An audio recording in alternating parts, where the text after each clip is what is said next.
cela commence comme cela. Les mots vous mènent,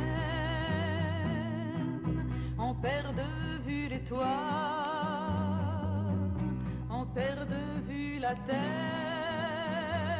on suit inexplicablement le chemin des oiseaux.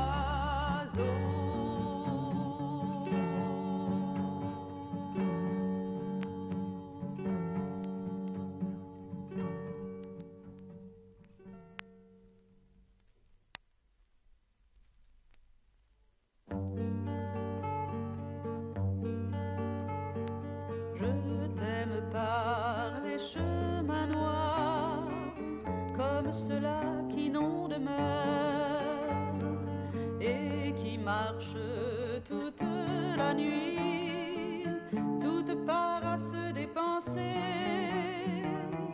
J'inscris ton nom sur tous les murs, qu'avec moi mon amour ne meurt, qu'il soit mémoire à mon murmure, épreuve par où j'ai passé,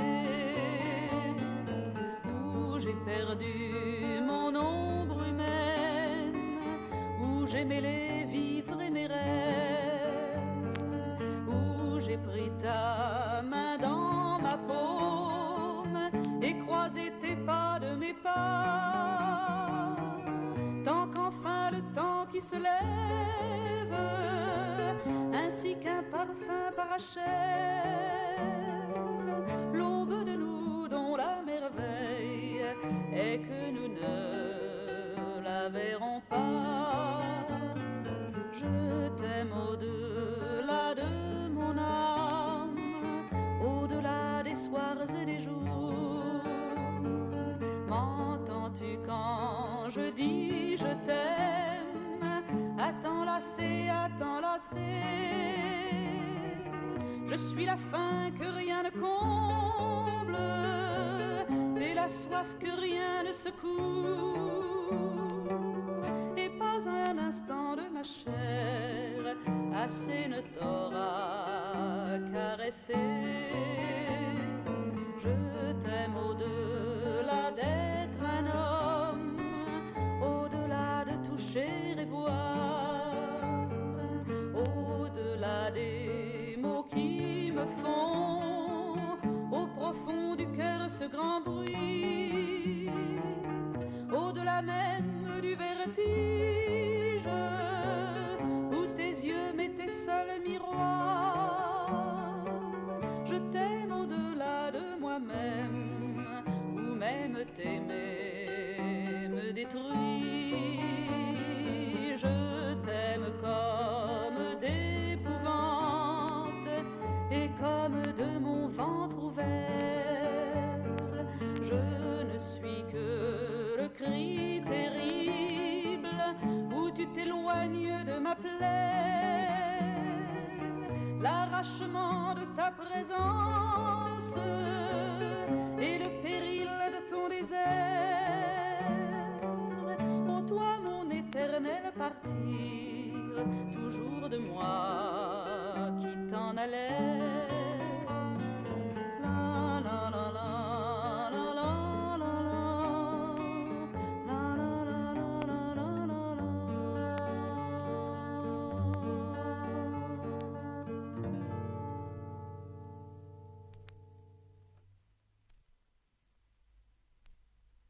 Ne pas oublier les oiseaux.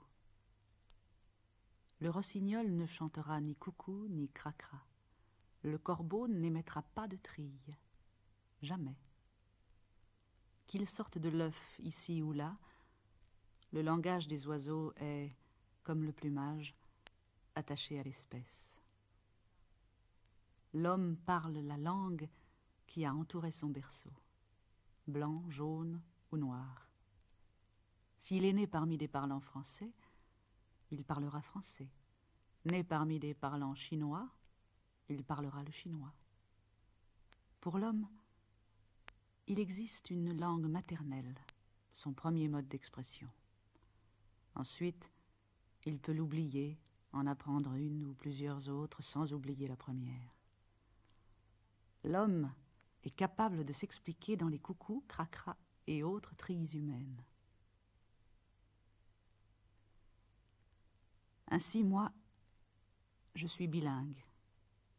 Je peux traduire ma pensée également en 2 langues. Comme conséquence, j'ai un bidestin ou un demi-destin, un destin traduit.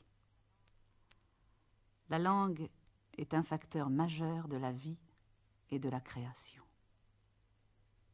Dans mon livre, La mise en mots, c'est justement le problème de la création qui m'intéresse.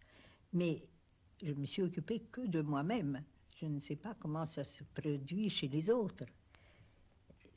Moi, je sais comment les choses me viennent à moi, c'est-à-dire justement la mise en mots, la mise en mots de ce que j'ai à dire. J'ai même pensé donner pour titre à ce volume « Je parle pour dire ». Comme on m'a toujours soupçonné d'un réalisme socialiste auquel je n'appartiens nullement, c'est-à-dire que je m'en réclame, mais que mon réalisme socialiste n'est pas celui dont on a idée, et c'est un mouvement défiguré. Pour moi, le réalisme socialiste est une chose tout autre. C'est pour ça que je peux m'en réclamer, et non pas de la vulgarisation de cette idée. À l'heure qu'il est, que mon destin ait été double ou tranché en 2, j'arrive au temps des échéances. J'ai dépensé ma vie qui n'est jamais qu'un prêt et qu'il faut rendre à la mort usurière. La date n'est pas encore fixée, mais proche d'évidence. L'échéance arrive pour toute chose, administrativement tapée par le temps. Nous arriverons dans une dizaine de minutes à Orly. Vous savez, effectivement, c'est un vol un peu exceptionnel, puisque c'est le dernier de ce quadrimoteur français et aussi le dernier vol des avions à hélice sur le plan commercial en France. C'est un événement, vous savez que 30 ans de carrière, voilà un bilan que cet avion peut afficher. 30 ans de carrière. Du Pakistan oriental qui se battent contre l'armée du gouvernement de Karachi de l'autre côté de la frontière. La grève semble suivie à 100%. À la Nouvelle-Delhi, le Parlement indien a adopté une résolution pour condamner...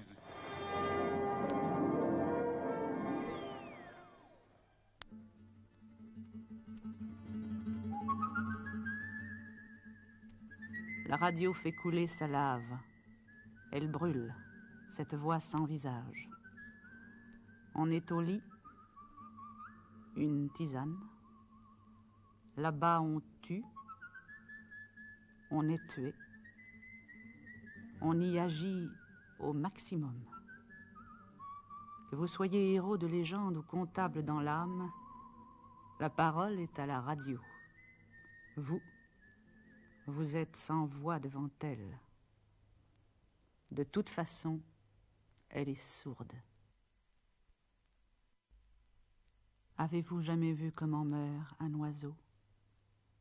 Une pierre soudain qui tombe dans la cage. Cela ne chantera plus, n'ébouriffera plus son plumage. Cela meurt droit, devenu plomb. Cela meurt, on dirait un meuble tombé dans ma tête. Une marche manquée, un mot pour l'autre. Un oiseau, que c'est triste, un oiseau qui meurt. Une phrase inachevée, un vers qui ne trouvera plus d'écho. Tiens, encore un poète mort dans le journal. La radio, ce soir, a parlé de Nesval pour dire qu'il s'est tu.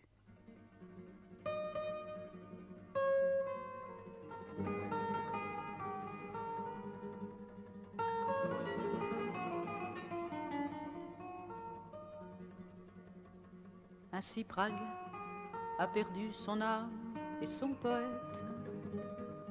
Lorsque j'irai tantôt, je ne l'y verrai pas. et son cœur s'est brisé comme un verre qu'on jette à la fin du repas. Lorca, Mayakovsky, Desnos, Apollinaire, leurs ombres longuement parfument nos matins. Le ciel roule toujours les feux imaginaires de leurs astres éteints. Contre le chant majeur, la balle, que peut-elle, sauf contre le chanteur que peuvent les fusils? La terre ne reprend que cette chair mortelle, mais non la poésie. Ce siècle est au-delà du minuit de son âge. Ces poètes n'ont plus besoin d'être achevés. Ils ont usé leur vie au danger des images et croient avoir rêvé. Il se fit dans Paris un silence de neige, un réveil de novembre à 9 heures battant. Quand Éluard partit rejoindre le cortège, Nesval meurt au printemps. C'est de sa belle mort, comme disent les hommes, qu'il meurt, Nesval et tout par conséquent. Eh bien, il ne faut pas pleurer dans ce siècle où nous sommes, cela ne sert à rien. Il meurt l'enfant terrible au jour des primevères. Baques éperdument ont sonné pour lui. Ses paupières fermées, ses doigts se sont rouverts. Ses derniers vers ont lui. Dans le monde angésine, inhumain, pathétique, il tourne au firmament à jamais ses yeux bleus. Visage émerveillé des peintures gothiques, soleil de quand il pleut. Il est entré vivant dans les cieux du folklore, y chantant sa mère et la paix pareillement. Il nous montre demain comme une bague d'or dans la main d'un amant. Nesval, de qui le nom notre lèvre façonne. Nesval, attends un peu, j'arrive à tes côtés. Du jour qui fut si beau déjà le soir frissonne, et d'autres vont chanter.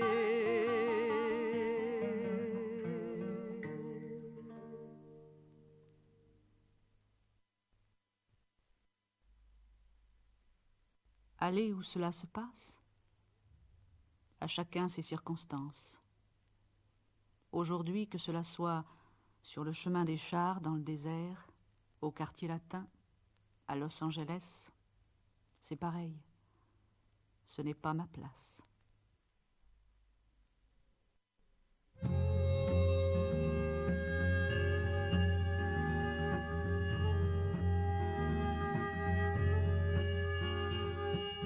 Je chante pour passer le temps, petit qu'il me reste de vivre, comme on dessine sur le givre, comme on se fait le cœur content.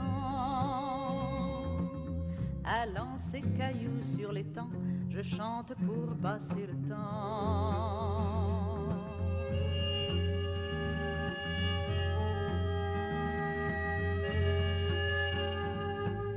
J'ai vécu le jour des merveilles, vous et moi, souvenez-vous-en, et j'ai franchi le mur des ans, des miracles plein les oreilles. Notre univers n'est plus pareil, j'ai vécu le jour des merveilles.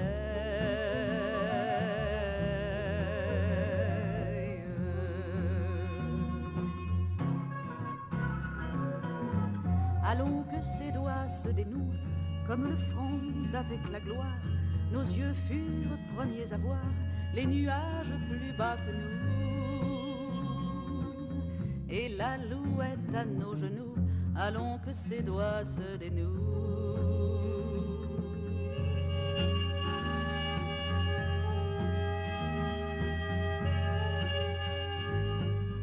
Nous avons fait des clairs de lune pour nos palais et nos statues. Qu'importe à présent qu'on nous tue, les nuits tomberont une à une. La Chine s'est mise en commune, nous avons fait des clairs de lune.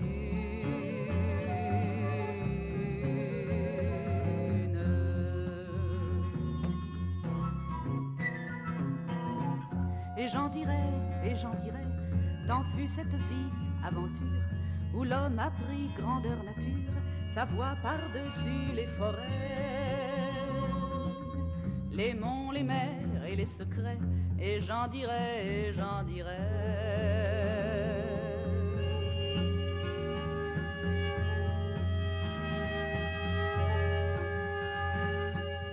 Oui, pour passer le temps, je chante, au violon s'use l'archet, la pierre au jeu des ricochets, et que mon amour est touchante. Près de moi, dans l'ombre penchante, oui, pour passer le temps, je chante.